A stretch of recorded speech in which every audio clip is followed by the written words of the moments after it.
Rain hit Elena Voss like small stones thrown from the sky. Her legs shook. Her chest burned with every breath. She had been walking for hours, maybe longer, and the forest around her had turned into a blur of black trees and silver water. She did not know where she was going. She only knew she could not stop. Behind her, somewhere in the dark, men were searching. She could still hear the echo of their voices in her mind, calling her name, promising that she could not run forever. She had believed them once. Tonight she was trying to prove them wrong. Her foot caught on a root hidden under fallen leaves. She fell hard onto the muddy path, and this time she did not have the strength to get back up. Her body felt like it was on fire and freezing at the same time. Fever. She had felt it building since the afternoon, a heavy heat behind her eyes, but she had told herself it did not matter. Now it mattered. Now her legs would not obey her. She pressed her hands into the wet ground and tried to push herself up. Her arms trembled and gave way. Thunder rolled across the sky, so close that the ground seemed to shiver beneath her. "Get up," she whispered to herself. "Elena, get up." But her body had made its own decision. She lay there in the rain, soaked through, shaking, and for the first time since she had left her stepfather's house, she felt truly afraid that she might not survive the night. That was when she saw the light. It was faint at first, a flicker through the trees, swinging gently, as if carried in someone's hand. She blinked hard, certain her mind was playing tricks on her. Then she heard footsteps, slow and steady, moving toward her through the storm. A tall figure stepped out from between two trees. He wore a plain dark cloak, soaked at the shoulders, and carried a small lantern that threw a warm circle of light around him. His face was hard to see clearly through the rain, but Elena could tell he had stopped walking the moment he saw her. For a long moment neither of them spoke. The rain kept falling. The wind kept pulling at the branches overhead. "You should not be out here," the man finally said. His voice was low and calm, the kind of voice that did not need to be raised to be heard. Not in this storm. "I know," Elena managed, her teeth chattering. "I did not plan to be." He crouched down beside her, closer now, and she could see his eyes were a deep, striking shade, sharp and alert, studying her the way someone studies a puzzle they do not yet understand. He did not look like a farmer or a simple traveler. There was something in the way he held himself, straight and controlled, even while crouching in the mud, that made her think he was used to people watching him. But she was too sick and too tired to wonder about that for long. "Can you stand?" he asked. "I do not think so." Her voice cracked with embarrassment. She had never had to ask a stranger for anything in her life, not like this. "I am sorry. I did not mean to be a burden to anyone." "You are not a burden," he said simply. "You are a person in trouble. That is different." He reached out and touched the back of his hand to her forehead, and even through her fever, she felt how warm and steady his hand was. "You are burning up," he said, more to himself than to her. Elena tried to sit up straighter, some old habit of pride pushing through even now. "I just need to rest a moment, then I will keep walking." Walking where? She hesitated. That was the question she did not have a good answer for. Away. Anywhere away from the house she had left behind, from the man her stepfather had promised her to, from the life that had been chosen for her without her voice ever being asked. But she could not say any of that to a stranger in the middle of a storm. "I have somewhere to be," she said instead, which was not quite a lie, and not quite the truth either. The man studied her for a moment longer, as if he could tell she was hiding something, but he did not push. "Whatever it is, it will still be there tomorrow. Tonight you need shelter, or the fever will take you before the morning comes." Panic rose in her chest. "I cannot go into a village. I cannot be seen. Please, if you know anyone searching this road, you cannot tell them." "I am not looking for anyone," he said, cutting her off gently but firmly. "And I have no interest in handing a sick stranger over to whoever might be chasing her. I only want to get you somewhere warm before this storm gets worse." Something in his voice made her believe him, though she could not explain why. Maybe it was because she had nothing left to lose. Maybe it was because the fever was clouding her judgment. Or maybe it was something else entirely, something she would not understand until much later, that some instinct deep inside her recognized this man as someone she could trust, even before her mind caught up. "There is a cabin not far from here," he said. "It is small, and it is not much to look at, but it is dry. and there is a fire. You can stay there tonight. Just one night, if that is what you want. Tomorrow you can go wherever it is you are trying to go." "One night," Elena repeated, as if saying it aloud would make it a promise she could hold on to. "I can pay you back somehow. I do not have money, but I can work. I can—" "You do not need to pay me anything," he said. "Right now you need to stop talking, and let me help you stand." He slid one arm carefully under her shoulders, and the other beneath her knees, and before she could protest, he lifted her from the ground, as if she weighed nothing at all. She was too weak to argue, and some small, exhausted part of her was grateful she did not have to. "What is your name?" she asked, her head resting against his shoulder despite herself. He was quiet for a moment, as though deciding how much to say. "Kane," he said finally. "And yours?" "Elena." "Elena," he repeated, as if testing the sound of it. "Try to stay awake a little longer. It is not far." She wanted to ask him more questions: who he was, what he was doing walking through a storm alone at night, why his eyes had flickered gold for just a second when the lightning lit up the sky, something she was almost certain she had imagined in her fevered state, but her body had reached its limit. The warmth of his arms, the steady rhythm of his footsteps, the sound of rain slowing to a gentler patter as they moved beneath the thicker trees, all of it pulled her toward sleep. The last thing she remembered before the darkness took her was the sight of a small wooden cabin appearing through the trees, its single window glowing with a soft light that seemed, in that moment, like the safest thing she had ever seen. Kane carried her the rest of the way without slowing his pace, though his mind was working faster than his feet. He had left the palace 3 days earlier, alone, wrapped in nothing more than a traveler's cloak, specifically so that no one would recognize him. There had been talk, quiet and dangerous talk, of plots forming inside his own court. Someone close to him wanted him gone, and until he knew who, he had decided it was safer to disappear for a while and watch from a distance. An Alpha King who trusted no one was, in his experience, an Alpha King who survived.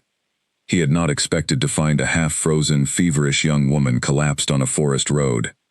He definitely had not expected the strange pull he felt the moment he touched her skin, a warmth that had nothing to do with her fever, a recognition that settled somewhere deep in his chest before his mind had time to understand it.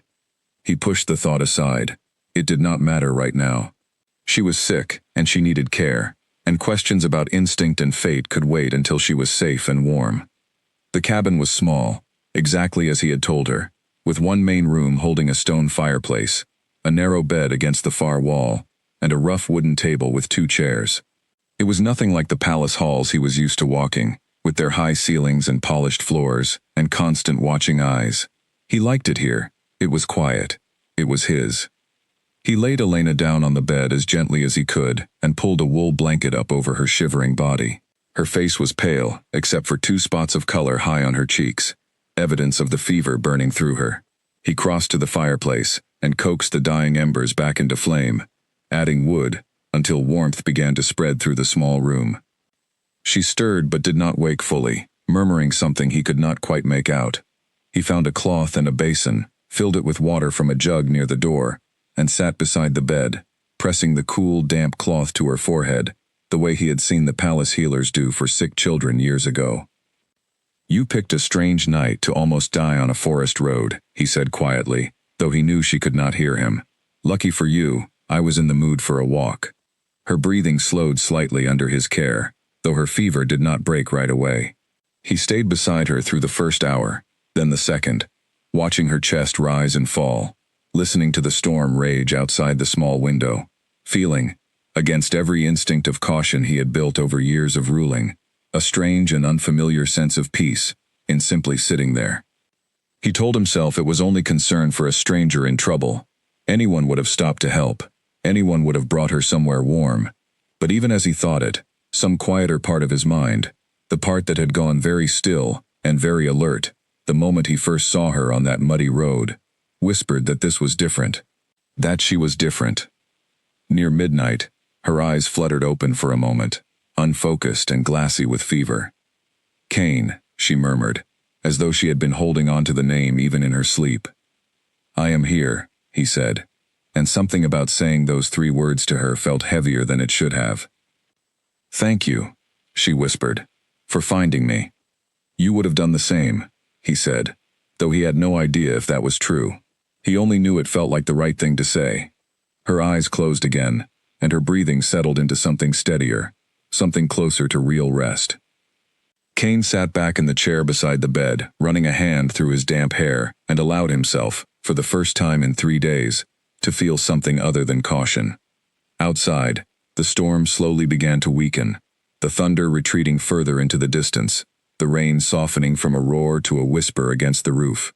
Inside the small cabin, the fire crackled steadily, throwing gold light across the room, across the sleeping woman on the bed, and across the man who sat watching over her, a king with no crown in sight, wondering why one night with a stranger already felt like the beginning of something he could not turn away from. He did not know her story yet. He did not know why she had been running, or who she was running from, or what kind of danger might still be following the muddy trail she had left behind her. He only knew that when he had promised her one night of shelter, some part of him had already decided that one night would not be enough. For now, though, he kept that thought to himself, and simply watched her sleep, while the storm outside slowly gave way to a quiet, uncertain calm.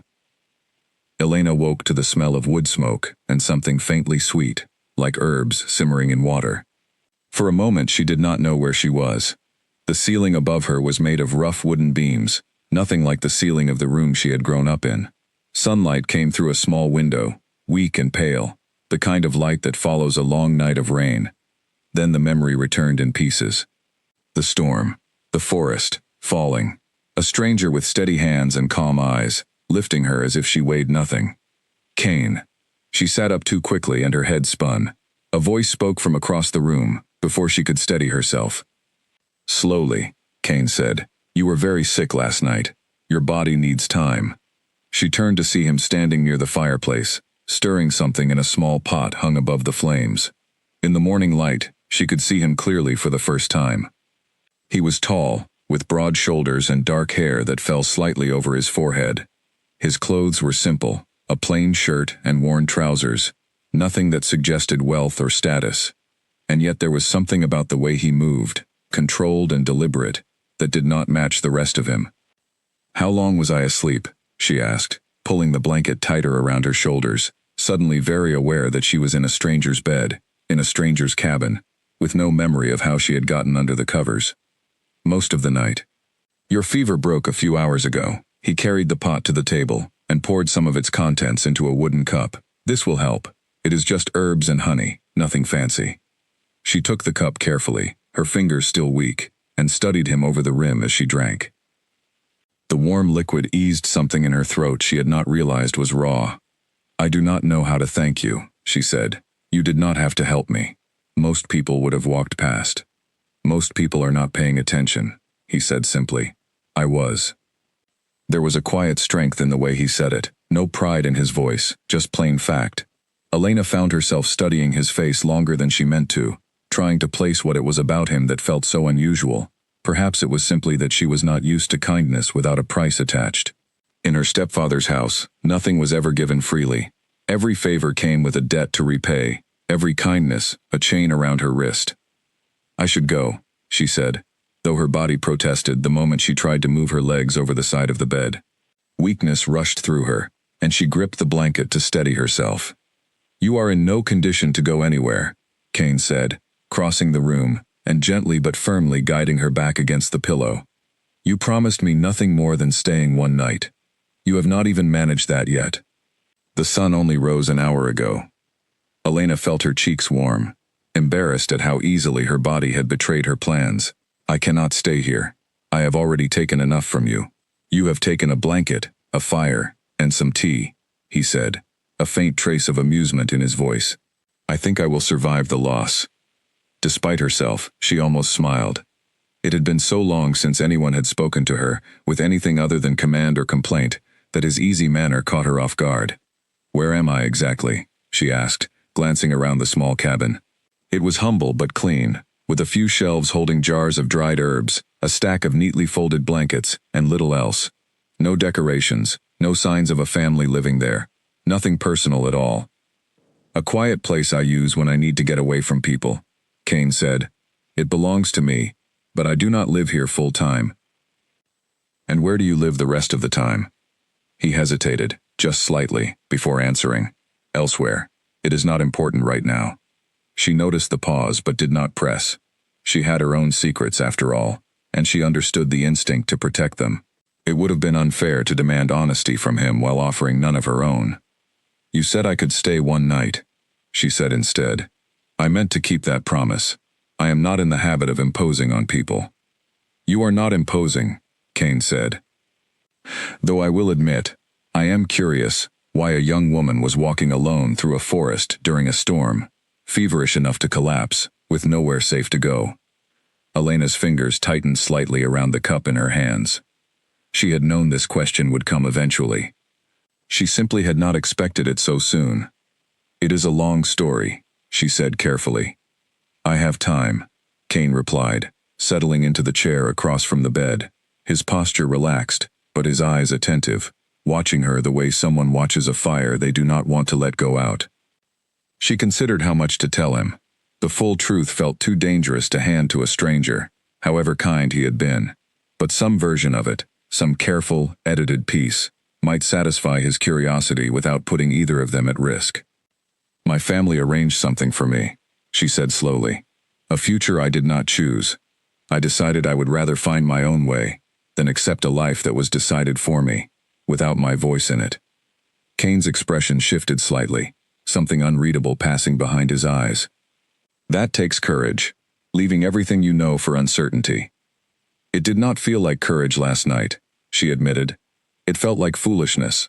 I nearly died on that road. You did not die, he said. You are here. That counts for something. They sat in silence for a moment, the fire crackling softly between them, the storm from the night before now nothing more than a memory of dripping eaves and wet earth outside the window. Elena asked, turning the question back on him. What were you doing walking through a forest alone at night? Clearing my head, Kane said.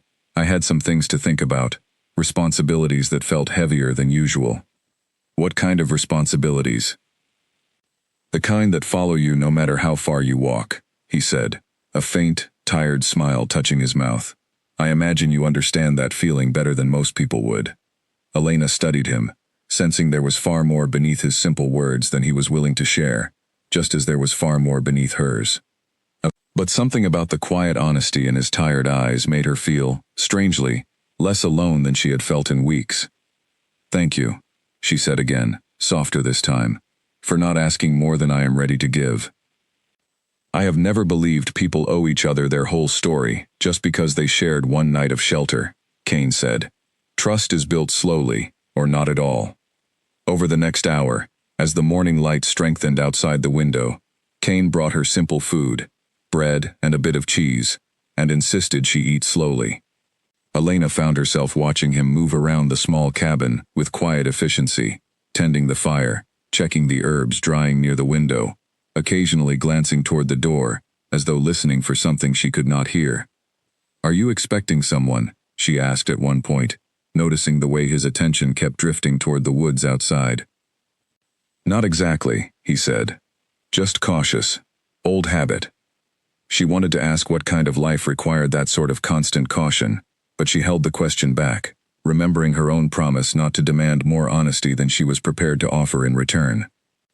By midday, her strength had returned enough that she could sit up without her head spinning, and the fever had faded to nothing more than a lingering tiredness in her limbs.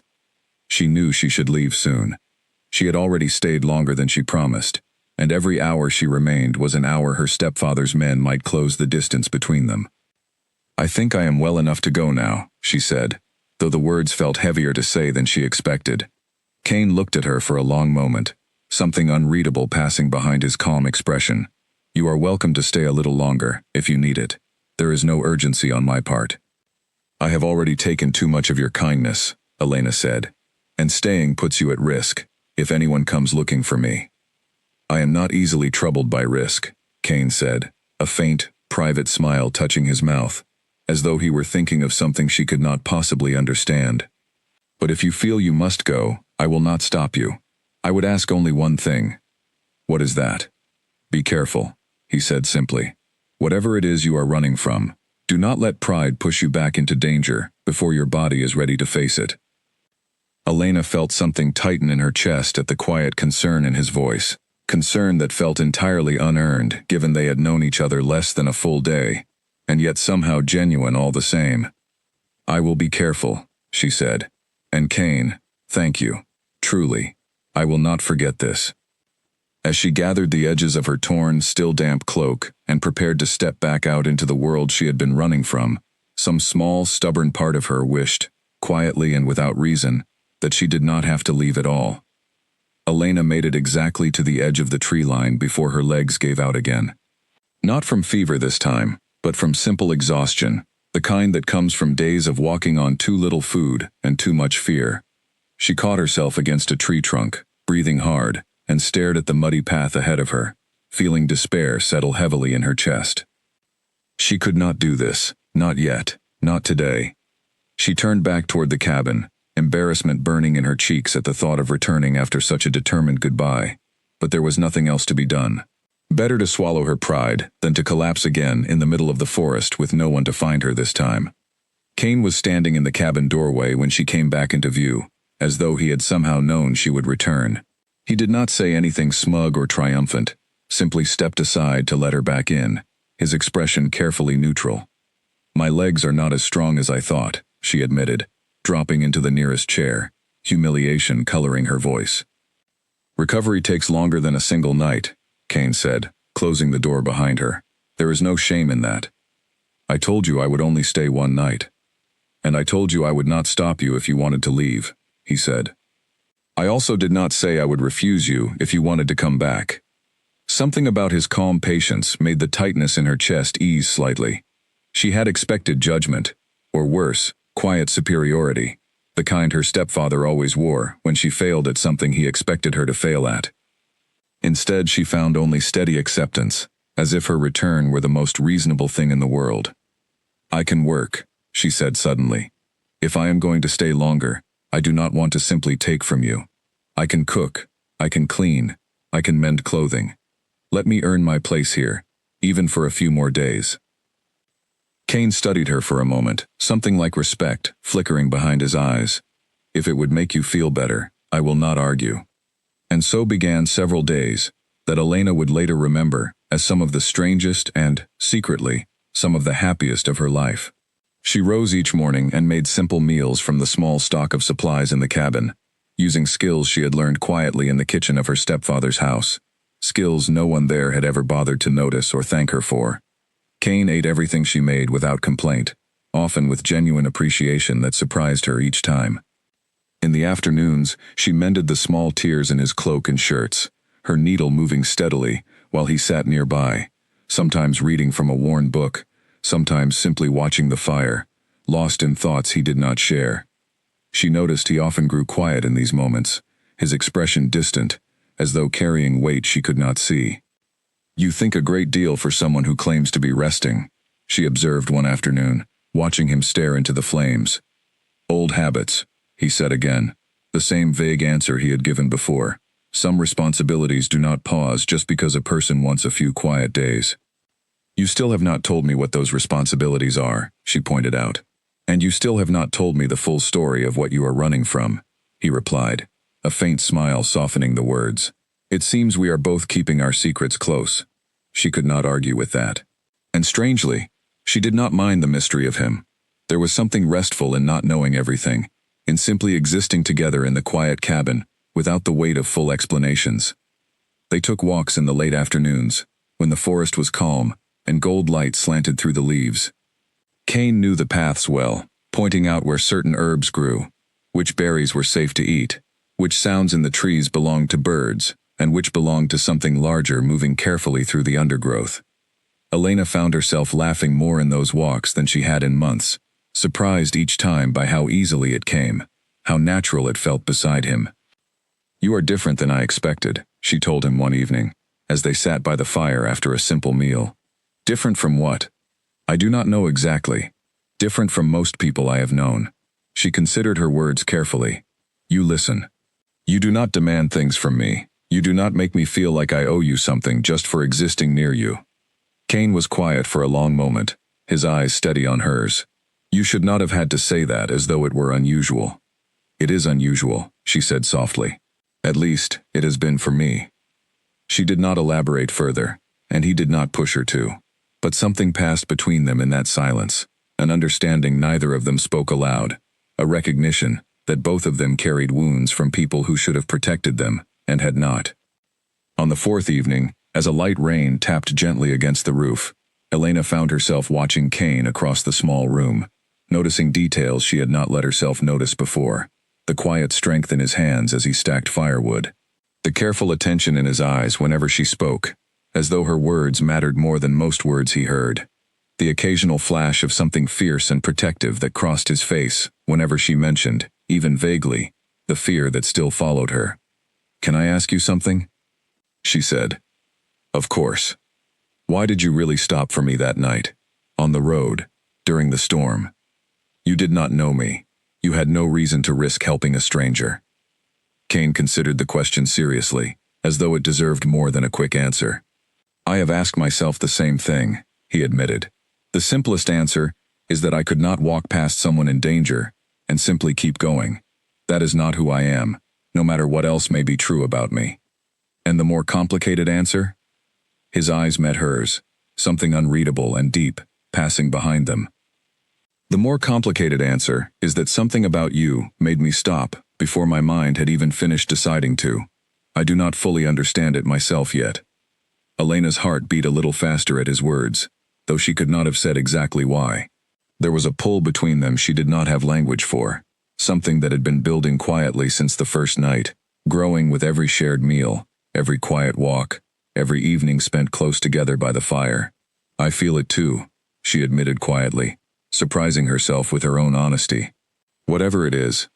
Neither of them moved to close the distance between their chairs, though the air in the room felt charged with the unspoken weight of the moment. Kane's expression softened, something almost vulnerable crossing his usually controlled features. "I want you to know," he said carefully, "that whatever you are running from, whatever danger still follows you, I do not intend to let it reach you while you are under my protection. That is not a promise I make lightly." "You barely know me," Elena said, though the words carried no real objection, only wonder. "I know enough," Kane said. "I know you are brave enough to walk away from a life that was forced on you, even knowing the danger of the road ahead. I know you would rather earn your place than accept charity. I know you laugh easily, once you feel safe enough to let yourself. That is more than most people learn about each other in months." Elena felt tears prick unexpectedly at her eyes, not from sadness but from something closer to relief, the strange, overwhelming relief of being truly seen after so long, feeling invisible in her own life. "Thank you," she whispered, "for finding me on that road." "Thank you," Kane replied, just as quietly, "for trusting me enough to stay." Outside, the rain continued its gentle rhythm against the roof, and inside the small cabin, something quiet and important had shifted between them, a bond neither of them fully understood yet, but one that both of them, in their own private way, had already begun to hold on to. Neither of them knew, in that peaceful moment, how close danger had already come, or how soon the fragile safety of the cabin would be tested by forces neither of them could fully control. To understand why Elena had been running through a storm with nothing but the clothes on her back, one had to understand the house she had left behind, and the man who had made her life inside it feel smaller with every passing year. Her stepfather, Victor Hale, had married her mother when Elena was still a young girl, back when he had seemed kind, or at least kind enough to fool a grieving widow searching for stability. Elena's own father had died when she was small, and her memories of him were faint, more feeling than fact, warmth without detail. Victor had filled the space her father left behind with something colder, something that watched and measured and waited. For years, Elena told herself the coldness was simply his nature, nothing personal, nothing to fear. She learned to keep her head down, to finish her chores quickly and quietly, to avoid drawing his attention whenever possible. Her mother, weakened by years of quiet unhappiness, had little strength left to protect her, and eventually stopped trying, retreating into a fragile silence of her own, until illness took her 3 winters ago. After her mother's death, Victor's true nature revealed itself fully. Without his wife's presence to soften his decisions, even slightly, he began treating Elena less like a daughter and more like a debt to be collected, an asset to be used, however most benefited him. That was how she had first learned of Bastian Cole. Bastian was the heir to a wealthy pack family, ambitious and calculating, known throughout the region for taking what he wanted and discarding what he no longer needed. Victor owed him a significant debt, accumulated through years of poor decisions and worse company, and when Bastian offered to erase that debt in exchange for a mating claim on Elena, Victor had agreed without hesitation, without so much as informing her until the arrangement was already sealed. She remembered the day she found out with painful clarity. She had been mending a torn dress in the kitchen when Victor walked in, unusually pleased with himself, and told her, as casually as if discussing the weather, that she would be mated to Bastian Cole before the next full moon. "You should be grateful," he had said, when she stared at him in stunned silence. "Bastian is wealthy, powerful. You will want for nothing." "I do not know him," Elena had managed. "I have never even met him." "You will meet him soon enough. There is nothing more to discuss." She had tried, in the days that followed, every argument she could think of. She reminded him she had rights, that no mating claim could be forced without her agreement under proper pack law. Victor had only laughed, a cold, humorless sound. "Laws protect people with power," he had told her. "You have none. Bastian's family has already spoken to the local council. They will not interfere in a debt settled between families." That was when Elena understood, with a clarity that felt like ice settling into her bones, that no one within her reach would help her. Not the council, bought or intimidated into silence. Not her stepfather, who saw her only as a solution to his financial troubles. Not even the servants in the house, who pitied her quietly but had families of their own to protect, and could not risk speaking against Victor's wishes.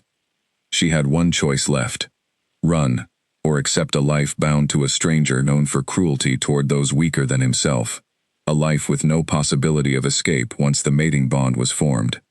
She chose to run. The night she left, she took nothing but a small bag of dried food, a worn cloak, and whatever coins she had managed to hide away over the years, saved in secret from small errands Victor never noticed. She left in the deepest part of the night, moving quietly through the halls she had walked 1,000 times, past the room where Victor slept undisturbed, past the kitchen where she had spent countless hours making meals for a family that never once thanked her. She had planned to reach a distant relative, an aunt on her mother's side who lived several days' journey to the north, someone she barely remembered but hoped might offer shelter until she could find a more permanent solution. She had not planned for the storm. She had not planned for the fever that crept up on her during the second day of walking, weakening her steps, clouding her thoughts, until finally her body simply refused to carry her any further. She had been so certain, collapsed on that muddy road, that her escape had ended in failure before it had properly begun. And then Kane had found her. Now, days later, sitting in the quiet safety of his cabin, Elena found herself wondering, not for the first time, whether telling him the full truth might change the way he looked at her. Would he see her differently, knowing she was running not from vague family troubles but from a forced claim, a debt paid with her future? Would he grow cautious, unwilling to risk the anger of a powerful family by continuing to shelter her? She was not ready to find out, not yet. So she kept the full truth locked carefully away, offering him only the edges of her story, enough to explain her caution, without revealing enough to frighten him off, or worse, to put him in danger simply for knowing. But keeping secrets, she was learning, came with its own quiet cost. Each evening, as their conversations grew easier and more open, she felt the weight of what she was not saying, pressing more heavily against her chest. Kane had been nothing but patient, nothing but kind, and still she held back the most important part of her story, uncertain whether trust, once broken so many times before, could ever be fully rebuilt. One afternoon, while Kane was outside gathering firewood, Elena allowed herself to imagine, briefly and foolishly, what her life might look like if she simply stayed here, in this small cabin, away from Victor and Bastian, and everyone else who had ever tried to claim ownership over her future. The fantasy was pleasant enough to bring an unexpected warmth to her chest, followed quickly by a colder, more practical fear. Nothing this peaceful ever lasted. She had learned that lesson too many times to believe otherwise now. When Kane returned, his arms full of split wood, he found her staring out the window with an expression he could not quite read. "You look far away," he observed, setting the wood down near the fireplace. "Just thinking," she said.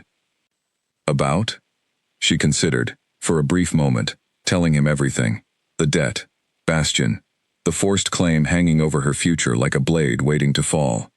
But the fear of his reaction, of watching kindness turn to caution, or worse, kept the words locked behind her teeth. "About how strange it is," she said instead, "that a storm led me somewhere safer than the home I grew up in."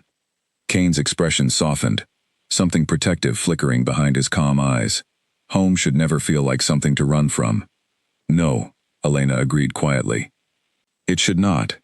She did not tell him the rest that day, but as the evening settled in, and the fire crackled warmly between them, she found herself wondering how much longer she could hold the truth back, before it found its own way to the surface, whether she chose to speak it or not.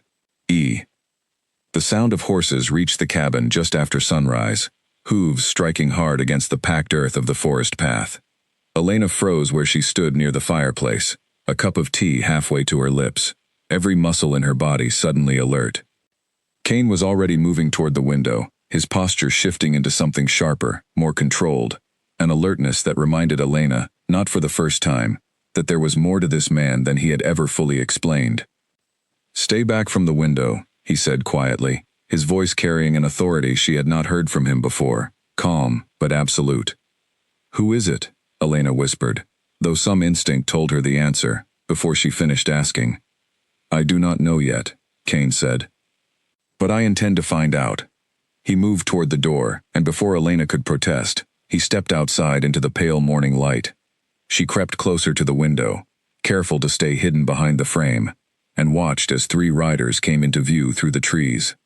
She recognized none of the faces, but she recognized the crest stitched onto their dark cloaks, the same crest she had seen embroidered on letters Victor kept locked in his desk drawer. Not Bastian's men. Something else. Something that made her chest tighten with a different, sharper kind of fear. The lead rider dismounted quickly, dropping to one knee the moment his boots touched the ground. "Your Majesty," he said, his voice carrying easily through the still morning air. "We have been searching for 3 days. The council grows anxious in your absence." Elena's cup slipped slightly in her hand, tea sloshing over the rim, though she barely noticed. "Your Majesty." The words rang strangely in her ears, refusing to settle into any explanation that made sense. "Rourke," Kane said, his voice low with a warning Elena had never heard from him before. "You were not supposed to find me here." "Forgive me," the man called, Rourke said, rising to his feet, though his eyes flicked briefly, curiously, toward the cabin window. "But there have been developments. It could not wait." Kane glanced back toward the cabin, and for one brief moment, his eyes met Elena's through the window, something apologetic and uncertain passing across his face, before he turned his attention fully back to the men before him. Elena stepped back from the window, her mind racing, pieces falling into place with dizzying speed, the quiet confidence in his voice from the very first night, the careful, guarded answers whenever she asked about his life beyond the cabin, the strange, controlled alertness that seemed to live just beneath his calm exterior, as though he were always listening for danger others could not sense. Kane was not a simple traveler resting in a quiet cabin. Kane was someone far more important than that. She watched through the window, as he spoke quietly, with the man called Rourke, his posture straight and commanding, in a way that suddenly made perfect sense, given the title she had just heard attached to his name. The other 2 riders remained mounted, watching the exchange with careful, disciplined patience, the kind of discipline she had only ever seen among trained guards. After several minutes of quiet conversation she could not fully hear, Kane returned to the cabin, closing the door behind him with a heaviness that suggested he understood exactly what she must have overheard. "You are the Alpha King," Elena said before he could speak.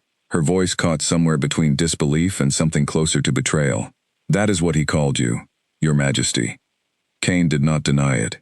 "Yes," he said simply, "I am." Elena set her cup down carefully on the table, her hands trembling slightly, though she could not have said whether it was from fear, or the sheer disorientation of everything she had believed about the past several days, suddenly shifting beneath her feet. "Why did you not tell me?" she asked. "All this time, sharing meals, walking through the forest, sitting by the fire together, and you never once thought to mention you rule an entire kingdom?" "It was not a decision made carelessly," Cain said, moving closer, though he stopped when he saw her step back slightly, an instinctive reaction she could not fully control.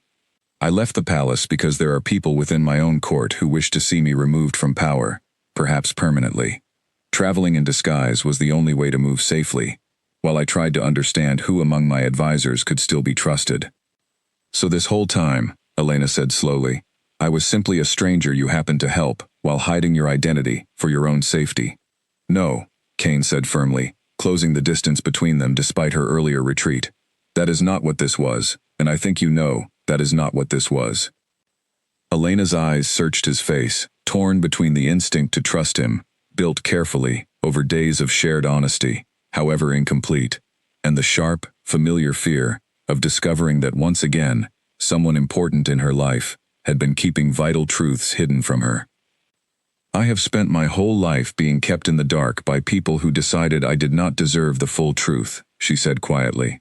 "I did not expect the same thing from you." Something flickered across Cain's face, guilt and understanding tangled together. "You are right to be angry," he said. "I should have told you sooner.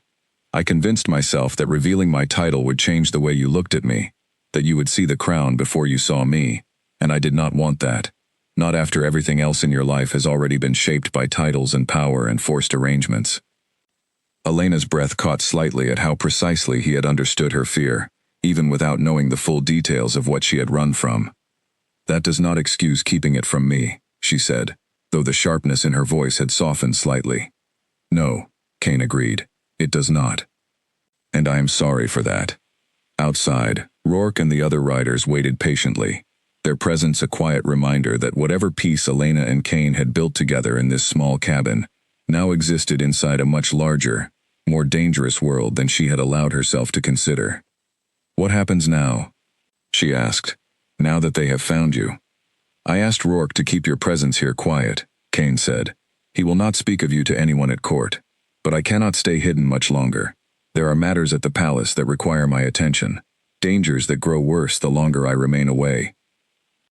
Elena felt a familiar tightness return to her chest, the fear of being left behind, abandoned once again by circumstances beyond her control. "Then I suppose our time here is finished." "That is your choice to make, not mine," Cain said. "I do not intend to force anything onto you the way it seems others already have. But I want you to know that whatever comes next, I do not wish for this to be the end of whatever has grown between us these past days." Elena studied him carefully, searching for any trace of the calculation and cold self-interest she had learned to expect from powerful men in her life. She found none, only quiet sincerity, and beneath it, something that looked remarkably like fear of losing something he had not expected to find. "I need time to think," she said finally. "Take whatever time you need," Cain replied. "I am not going anywhere until you are ready."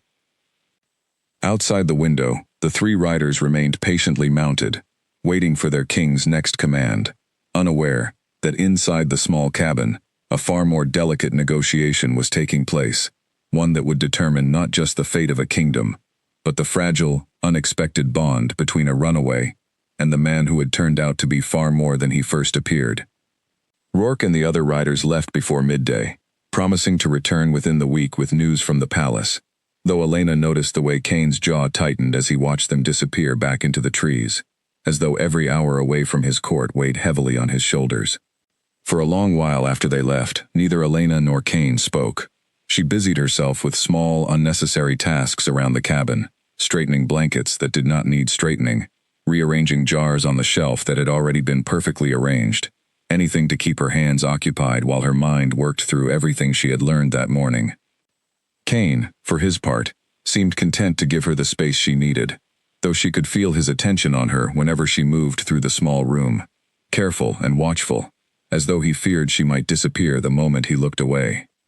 Finally, as the afternoon light softened toward evening, Elena set down the cloth she had been using to wipe an already clean table and turned to face him directly, Tell me about him, she said. Not the king. The man. Who were you before the crown became the first thing everyone saw? Cain seemed surprised by the question, though something in his expression eased, as though relieved she had chosen curiosity over continued anger. I was the second son, originally, he said, settling into the chair across from her.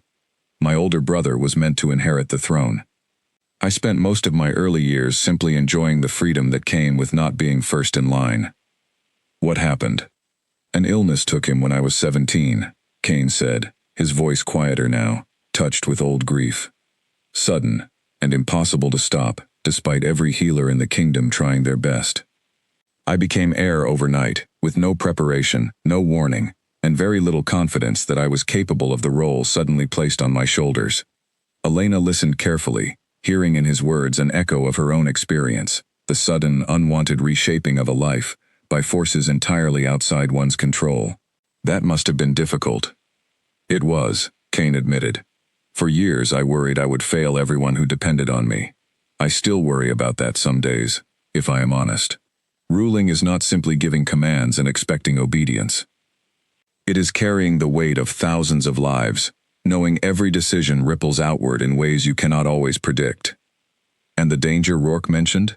The people within your own court who wish you removed. Cain's expression darkened slightly. There are always those who believe they could rule better than the one currently wearing the crown.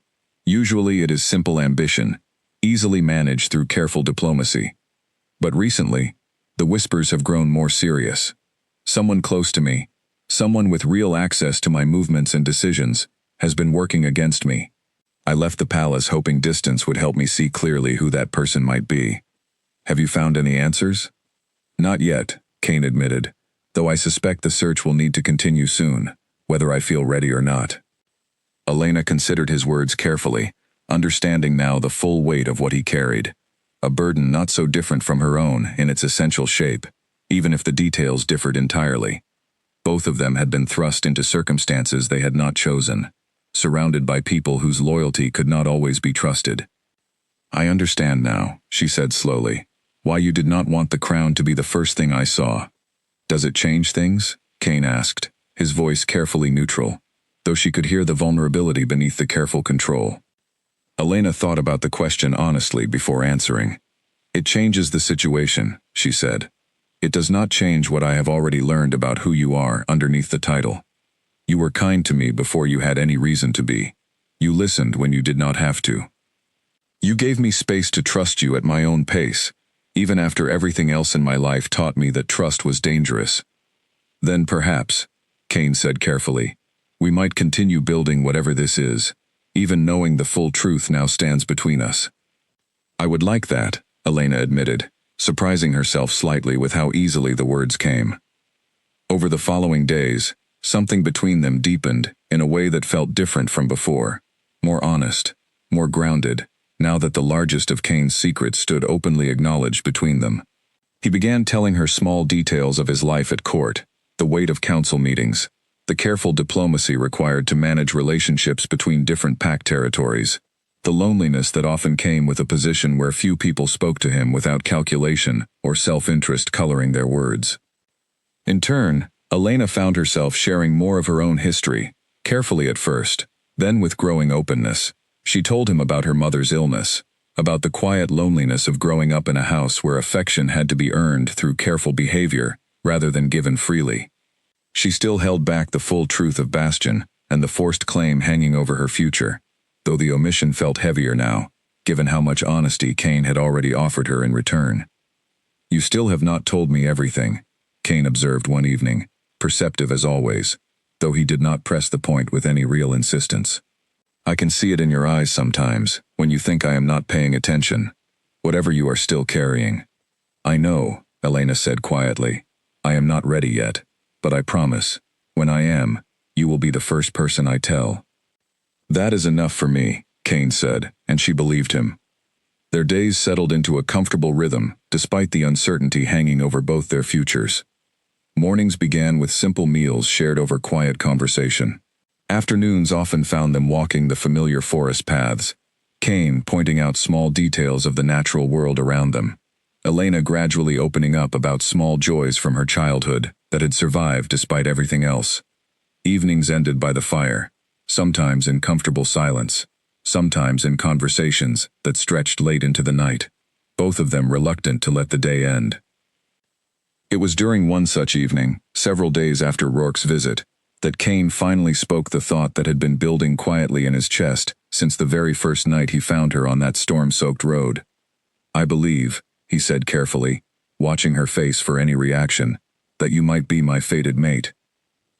Elena's breath caught, the words landing with a weight she had not expected, though some quiet part of her realized she had suspected as much for days, ever since noticing the strange, undeniable pull that seemed to exist between them, unlike anything she had felt with anyone before. "How can you be certain?" she asked, her voice barely above a whisper. "I am not entirely certain," Kane admitted. "The bond is not always immediate or obvious. But everything about the way I feel around you, the way something in me settled the moment I found you on that road, the way I have not been able to stop thinking about you since, all of it points towards something I have only heard described in stories until now." Elena sat with the weight of his words for a long moment, feeling the truth of them settle into her own chest, matching something she had felt but had not yet found the courage to name. "I feel it too," she finally admitted. "Whatever this is between us, it does not feel like ordinary chance." Kane reached across the small distance between their chairs and gently took her hand, his touch warm and steady, the same steadiness she had felt that first night, when he lifted her from the muddy road and carried her toward safety.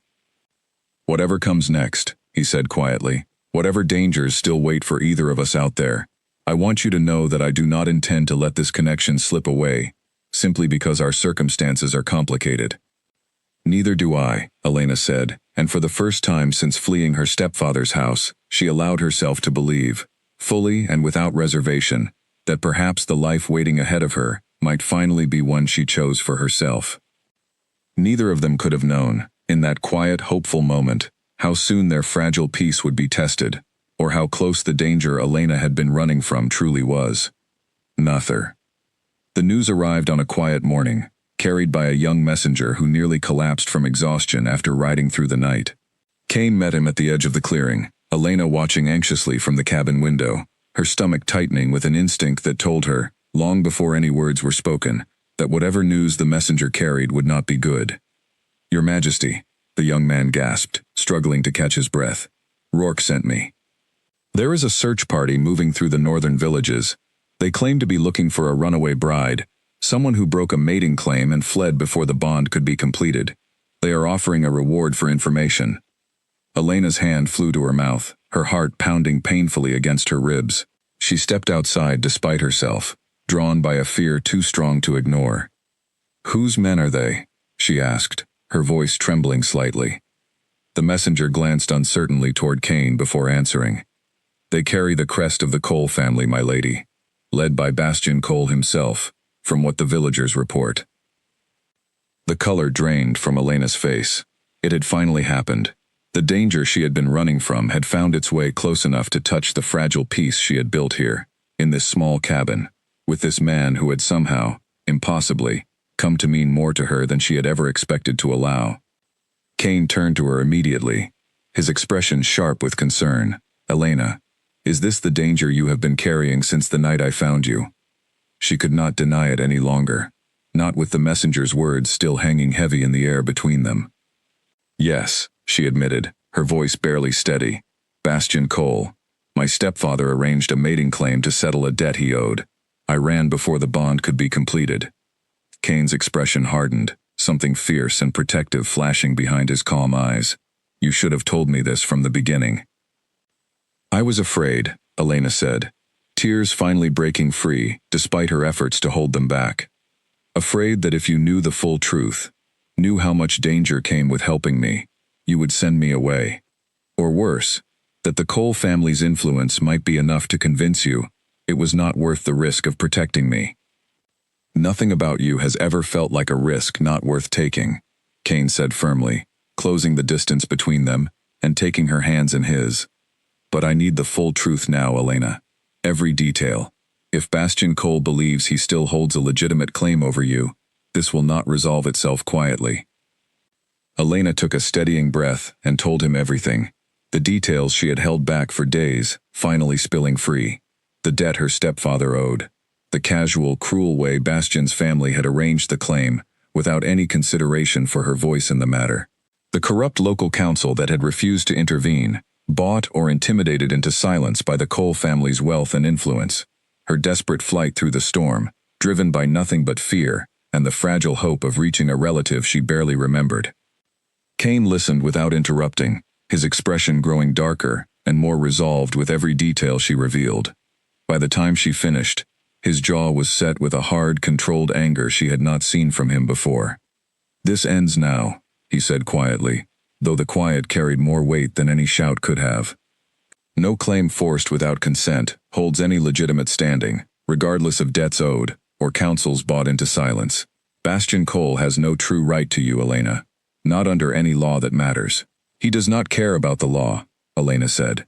"He cares about winning, about proving that no one can refuse him what he decides he wants." "Then he has chosen the wrong person to test that theory against," Kane said, his voice carrying the unmistakable authority of a king who had made his decision and did not intend to be moved from it. "I will not allow him anywhere near you." The messenger, still catching his breath nearby, shifted uncertainly. "Your Majesty, Rourke asks how you wish to proceed. The search party grows closer each day. They may reach this region within a week, perhaps sooner." Kane considered for a long moment, his mind clearly working through the careful calculations required of someone who had spent years balancing power and diplomacy. "Send word back to Rourke. I want him to prepare an escort. We will return to the palace, where I can formally challenge any claim the Cole family believes they hold, in front of the full council, where their influence carries far less weight than it does in scattered villages." Elena asked, fear still tight in her voice. "They will not," Kane said, his tone leaving no room for doubt. "I will not allow it." Despite his confident words, Elena could not fully shake the fear that had settled deep in her chest since hearing Bastian's name spoken aloud again. She had spent weeks running from the mere possibility of his men catching up to her, and now, hearing confirmation that they were actively searching, actively closing the distance, the old panic threatened to overwhelm the fragile safety she had found here. Kane seemed to sense her fear, and after the messenger departed to carry word back to Rourke, he turned his full attention back to her, his hands still holding hers with steady reassurance. "Look at me," he said gently. "Whatever happens next, you are not facing this alone anymore. I understand what it means to be trapped by circumstances you did not choose.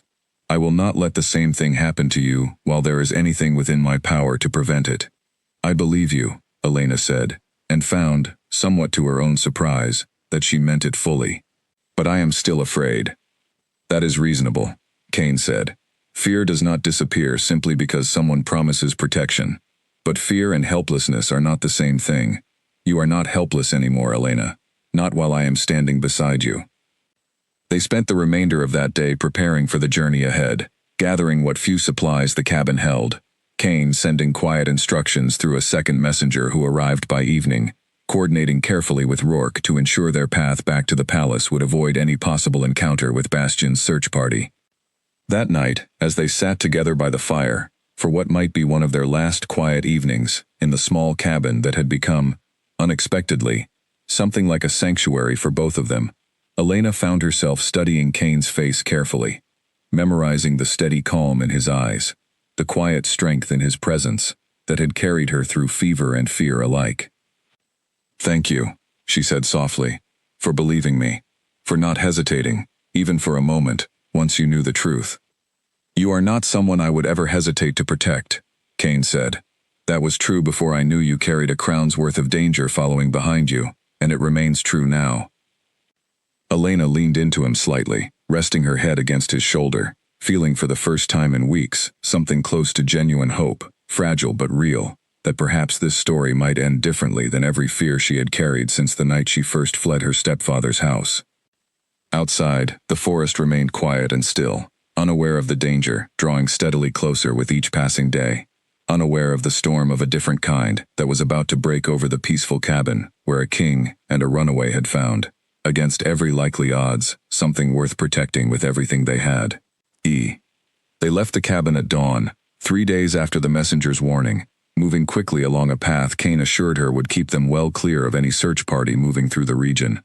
Rourke met them within the first hour, accompanied by a small escort of 6 trusted guards, their expressions alert and watchful as they fell into formation around Elena and Kane. "We have received word overnight," Rourke reported, his voice low as they moved steadily through the trees. "Bastion's search has widened. They have begun questioning travelers directly, offering coin for any information about a young woman matching Elena's description."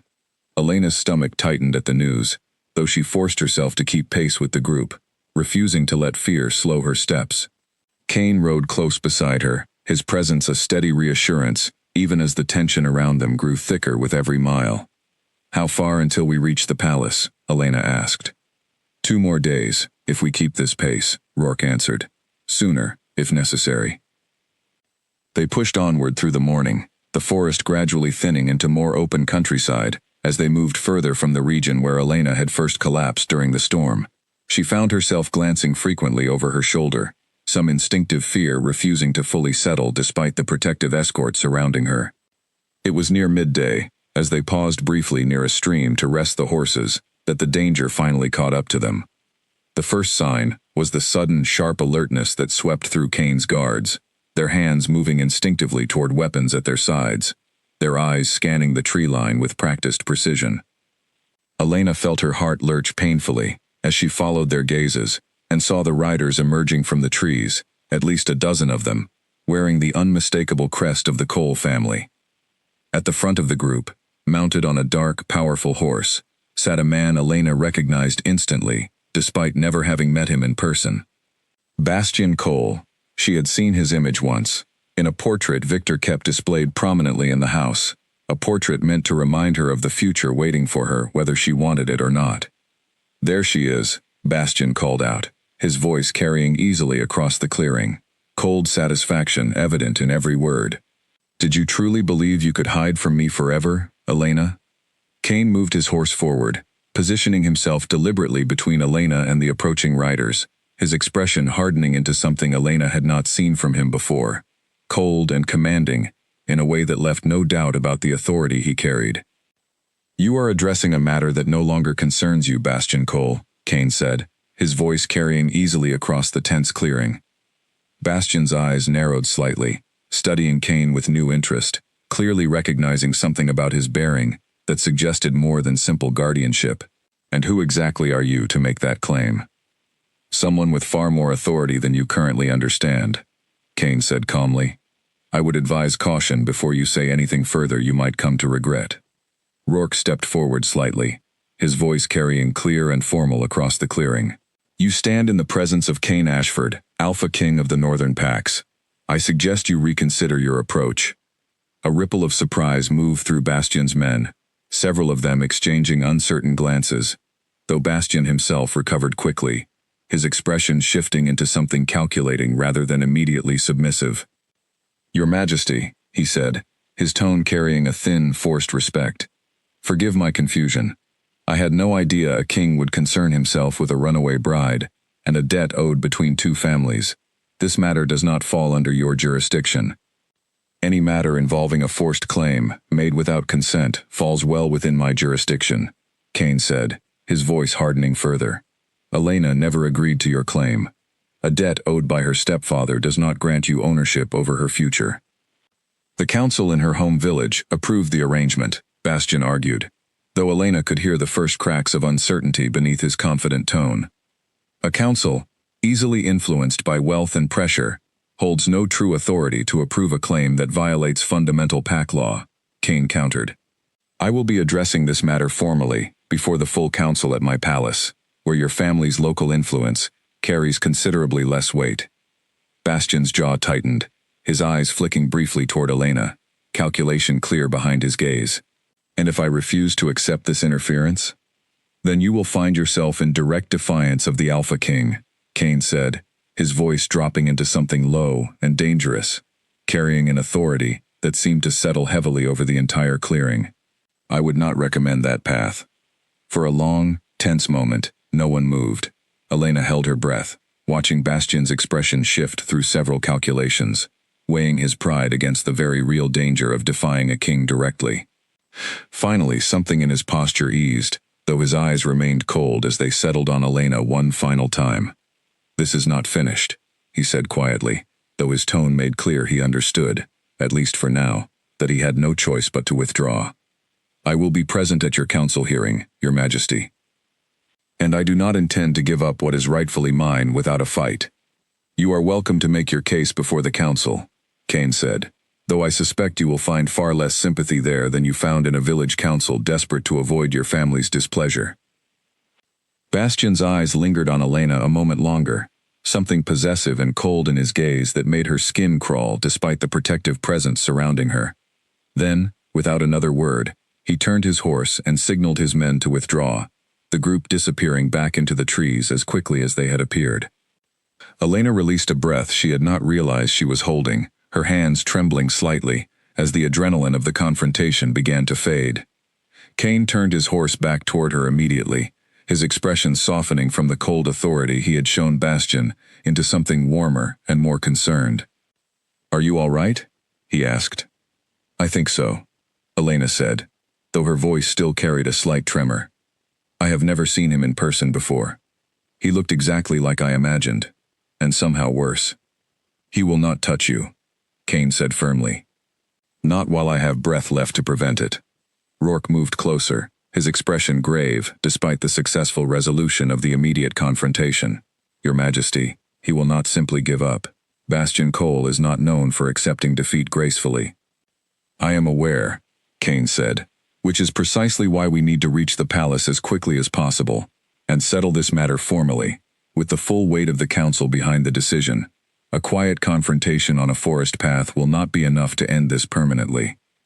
They resumed their journey shortly after, the pace quickening now, urgency clear in every mile covered. Elena remained close beside Kane, still processing the reality of finally seeing Bastian Cole in person, after weeks of running from nothing more than the fear of him. "Thank you," she said quietly, as they rode side by side through the thinning afternoon light, "for standing between us like that, for not hesitating. You will never again have to face that man without someone standing beside you," Kane said. "That is a promise I intend to keep, whatever it takes." Elena studied his profile as he rode, the firm set of his jaw, the quiet determination in his eyes, and felt something settle deeper in her chest, a growing certainty that whatever challenges still waited ahead at the palace, she would not be facing them alone. Behind them, though neither could see it, Bastian Cole rode in the opposite direction with his men, already calculating his next move, already deciding that a king's authority, however formidable, would not be enough to make him surrender something he had already decided belonged to him. The confrontation in the clearing had ended peacefully, but both Elena and Kane understood, without needing to speak the thought aloud, that the true battle for her future had only just begun. The palace rose before Elena, like something out of a dream she had never dared to imagine for herself. Tall stone towers catching the late afternoon light, wide gates guarded by disciplined rows of soldiers, who straightened immediately upon recognizing their king's return. She had expected to feel intimidated, and part of her did, but a stronger part of her felt something closer to determination, a quiet resolve to see this fight through to its end. Kane guided her through the grand entrance himself, his hands steady at the small of her back, a silent reassurance that she was not walking into this unfamiliar world alone. Servants and guards alike cast curious glances her way, whispers following in their wake, though none dared voice their questions openly in the presence of their king.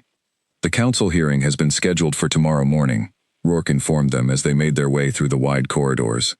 "Word of Bastian Cole's claim has already reached several council members. I expect strong opinions on both sides." "Let them have their opinions," Kane said. "The law itself leaves little room for genuine debate, regardless of how loudly Bastian's family might argue otherwise."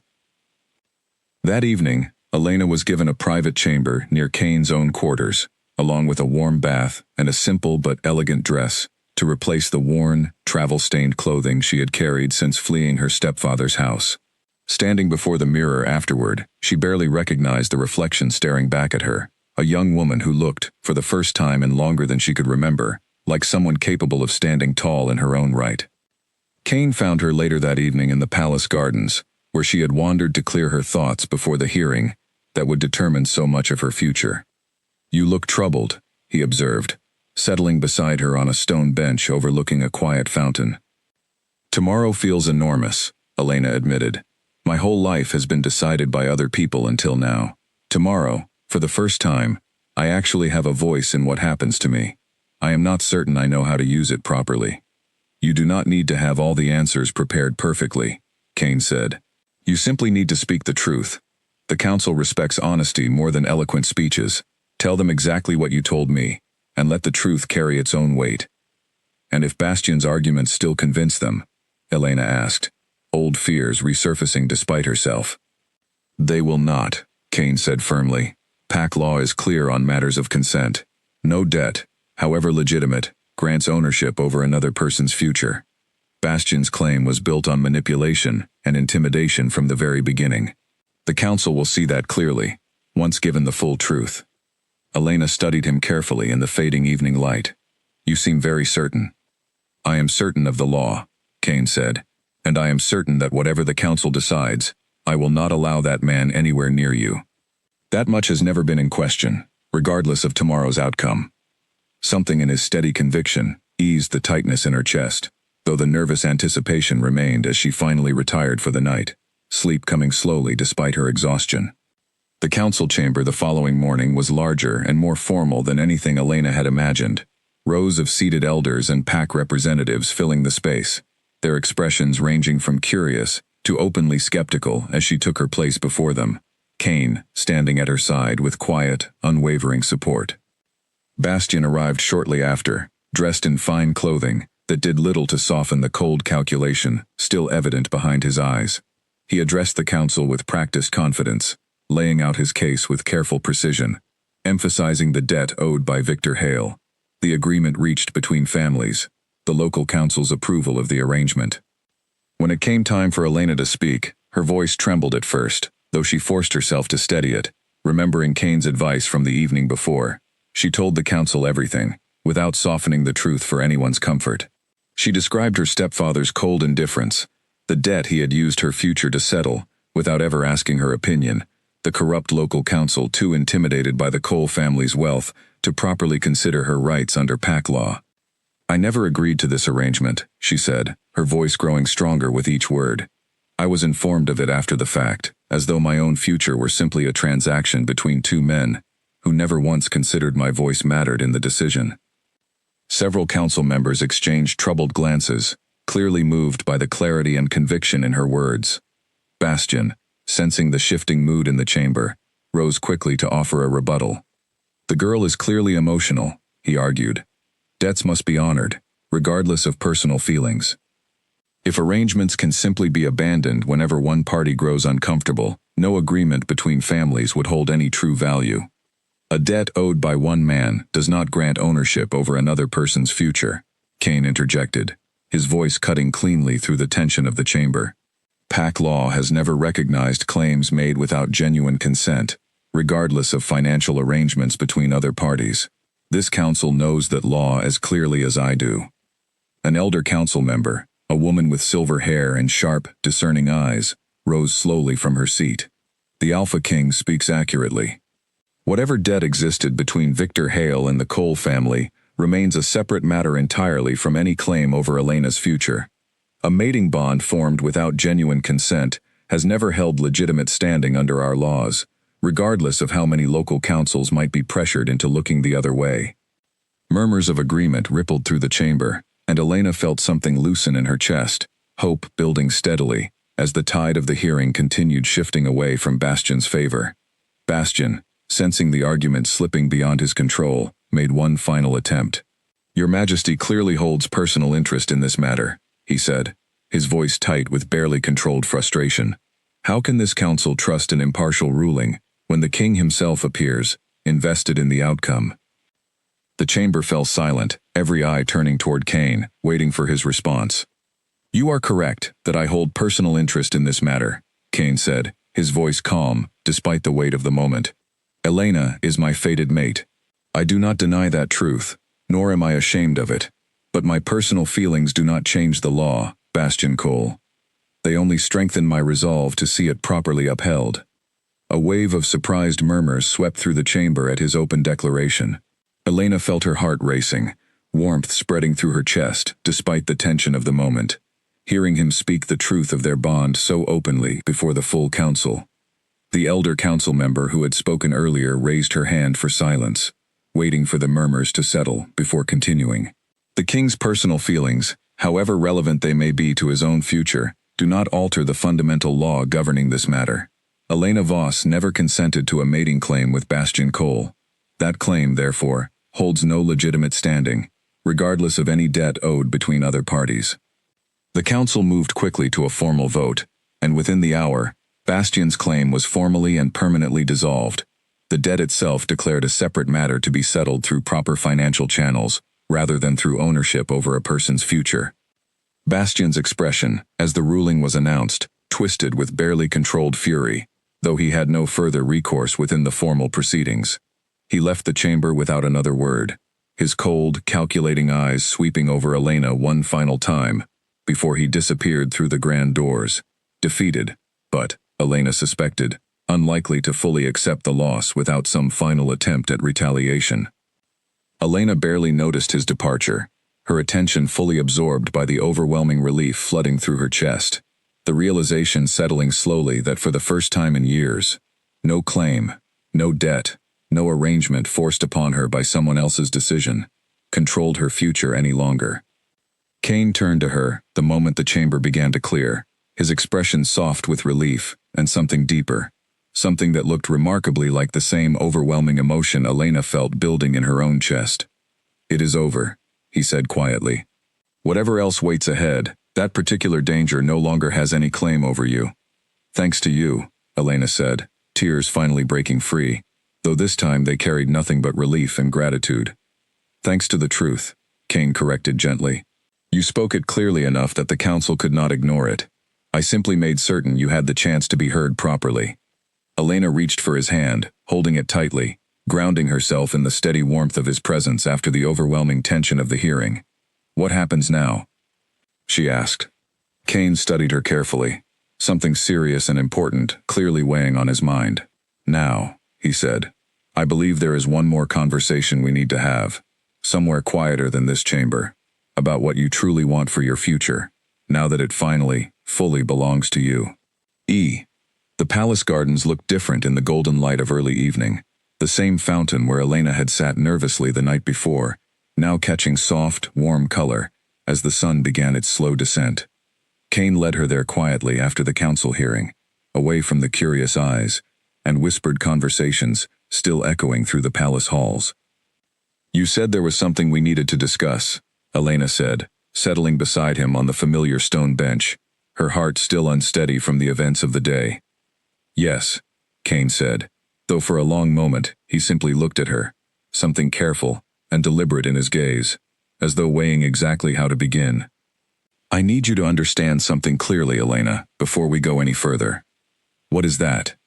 "I know what it means to have your future decided by someone else's authority," he said.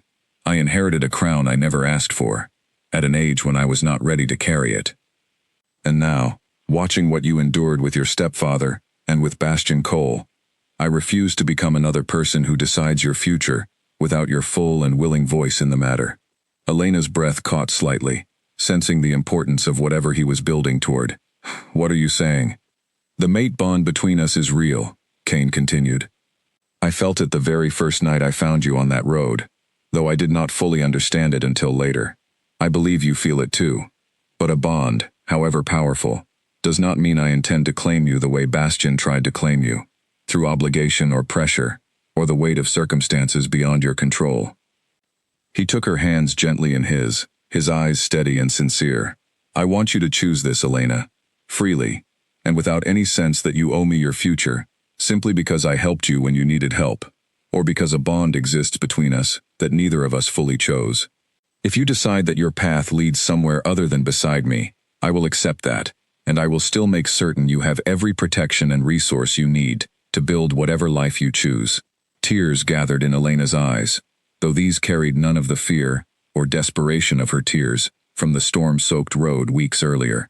These tears came from something far gentler, the overwhelming relief of finally, truly being given a choice about her own future, offered freely, without conditions or hidden expectations. "Do you know," she said softly, "that you are the very first person in my entire life to ask me what I want, rather than simply telling me what I should do?" "That should never have been unusual for you," Kane said, echoing words he had spoken to her once before, back in the quiet cabin where all of this had begun. Elena took a steadying breath, gathering her thoughts carefully before she spoke again. "I have thought about this moment many times since the night you found me," she admitted. "I told myself, once I was finally free, once Bastian's claim no longer hung over my future, I would take time to figure out who I wanted to become, without anyone else's expectations shaping that decision." "That is a wise instinct," Kane said, though something careful and slightly guarded entered his voice, as though preparing himself for a decision he feared might not favor him. "But every time I imagined that future," Elena continued, "I kept finding you there, without even trying to place you in the picture. Not because a bond demands it, and not because I feel I owe you anything for your kindness, simply because, somewhere between that storm and this garden, I fell in love with the man who nursed me through fever, without asking who I was, who listened patiently while I kept secrets I was too afraid to share, who stood between me and every danger that tried to claim ownership over my future." Kane's expression softened completely, something vulnerable and hopeful breaking through his careful composure. "Elena, let me finish," she said, a small, genuine smile touching her lips for the first time since the tension of the council hearing had settled over her. "I am not choosing you because fate decided it for us, or because gratitude demands it. I am choosing you because every single day I have spent beside you, I have felt more like myself than I ever felt in the home I was born into. That is not obligation, Kane. That is simply what I want, freely and completely." Kane reached up and gently brushed a tear from her cheek, his touch tender and reverent. "Then I am the luckiest king this kingdom has ever known," he said quietly, "not because fate handed me a mate, but because an incredible woman chose me, freely, with her whole heart." "What happens now?" Elena asked, echoing the same question she had asked him after the council hearing, though this time, her voice carried hope instead of uncertainty. "Now," Kane said, a warm smile spreading across his face, "we take things exactly as slowly or as quickly as you wish. There is no pressure, no expectation beyond what you genuinely want. If you wish to spend time learning this new life at your own pace, before any formal bond is considered, I will happily wait as long as you need." "And if I do not wish to wait?" Elena asked, a teasing warmth entering her voice that surprised even herself, evidence of how completely she had begun to heal from the fear and caution that once defined every part of her life. Kane's eyes lit with quiet joy at her words. "Then I would be the happiest man in this kingdom to move forward, at whatever pace makes you feel most certain and most free."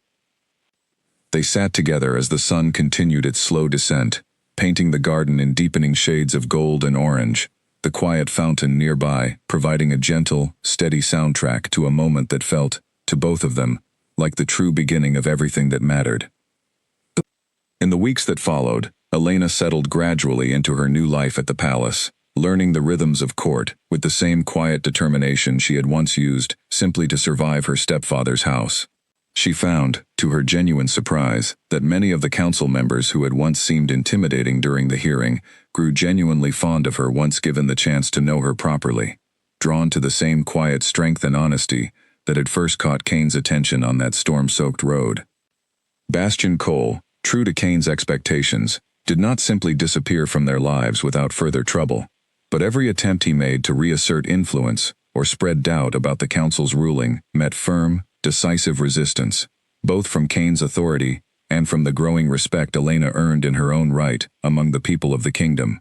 Eventually, faced with mounting consequences for his continued interference, Bastian withdrew entirely, his ambitions turned elsewhere, no longer able to hold any claim over the future Elena had fought so hard to reclaim for herself. Victor Hale, upon learning of the council's ruling and Elena's new position within the kingdom, made several attempts to reach out, hoping perhaps to benefit from his stepdaughter's unexpected fortune. Elena, with a clarity and strength that would have been unimaginable to the frightened young woman who once fled through a storm, made certain he understood clearly that whatever debt or obligation he believed still existed between them had ended the night she chose to run, rather than accept the future he tried to force upon her. Months later, standing once again beside the same fountain where Cain had first given her the freedom to choose her own future, Elena watched the sunset with a peace she had never allowed herself to imagine possible during those long, difficult years in her stepfather's house. "Do you ever think about that night?" she asked Cain, who stood beside her, his hand resting comfortably in hers.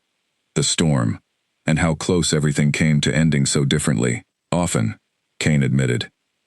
"I think about how easily I might have simply walked past, if some instinct had not pulled me toward that road that particular night."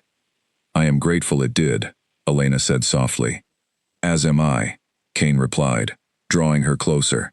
"Though I suspect, even without that storm, we would have found our way to each other eventually. Some bonds feel too strong to remain hidden by circumstance alone." Elena smiled, resting her head against his shoulder, watching the last light of the sunset fade gently into evening. Whatever challenges still waited ahead in their shared future, she faced them now, not as someone running from danger, but as someone finally, completely free to choose the life she wanted, standing beside a man who had never once asked her to be anything other than exactly who she was.